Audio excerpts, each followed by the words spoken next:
Assalamualaikum warahmatullahi wabarakatuh.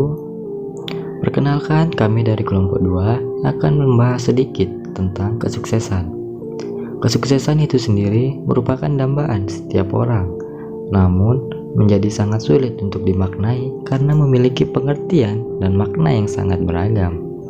Sobat sekalian, di sini kami telah mewawancarai seseorang yang sukses dalam pekerjaannya dalam bidang asisten apoteker. Ia bernama Zertika Wulan.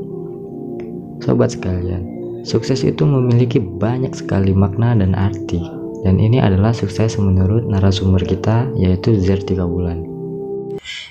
Sukses menurutku ya bisa bermanfaat untuk diri sendiri, keluarga, dan orang lain.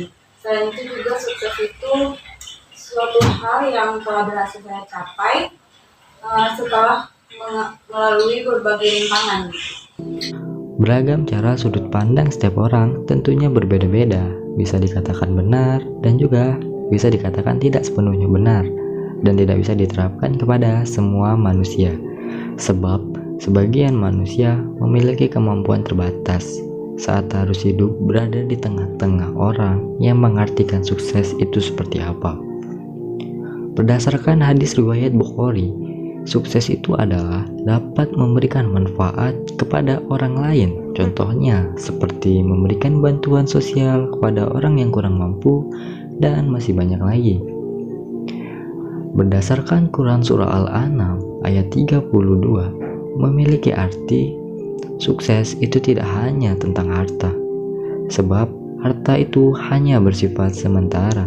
Keselamatan akhiratlah yang menjadi kunci kesuksesan selama hidup kita di dunia. Untuk meraih kesuksesan tentunya tidak bisa dilakukan secara instan dan terjadi begitu saja. Ada beberapa kunci sukses yang perlu diterapkan seperti yang sudah diterapkan oleh narasumber kita, Zertika Wulan. Yang pertama itu ada ikhtiar. Ikhtiar ini bisa kita pahami sebagai usaha yang dilakukan dengan sekuat tenaga untuk mencapai sebuah tujuan. Seseorang disebut berikhtiar ketika mengusahakan sesuatu dengan sekuat tenaga hingga batas maksimal. Dalam berikhtiar juga kita harus diiringi dengan beberapa hal. Yang pertama, niat. Segala sesuatu yang akan dilakukan haruslah disertai dengan niat yang baik. Yang kedua, ilmu. Ketika berikhtiar dibarengi dengan ilmu akan jauh lebih efisien dibandingkan dengan berikhtiar tetapi tidak dibarengi dengan ilmu. Kemudian yang ketiga, amal kebaikan. Amal kebaikan itu dapat menjadikan seorang hamba dicintai oleh Allah Subhanahu wa Ta'ala. Contoh dari amal kebaikan ini seperti bersedekah.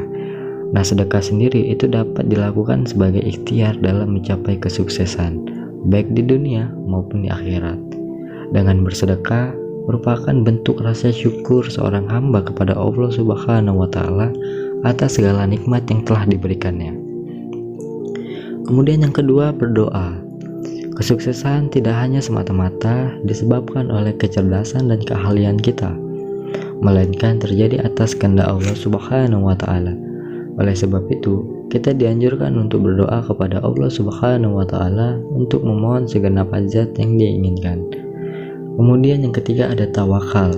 Tawakal sendiri merupakan bentuk kesungguhan hati seorang hamba kepada Allah Subhanahu wa Ta'ala untuk mendapatkan kemaslahatan serta mencegah kemudorotan, mencangkup urusan dunia maupun akhirat. Sebagai seorang hamba, kita hanya bisa menyerahkan segala sesuatu yang telah kita lakukan kepada Allah Subhanahu wa Ta'ala dengan berusaha dan berikhtiar. Baiklah sobat sekalian, cukup sekian yang dapat kami sampaikan. Kurang dan lebihnya kami mohon maaf. Wabillahi taufiq wal hidayah. Wassalamualaikum warahmatullahi wabarakatuh.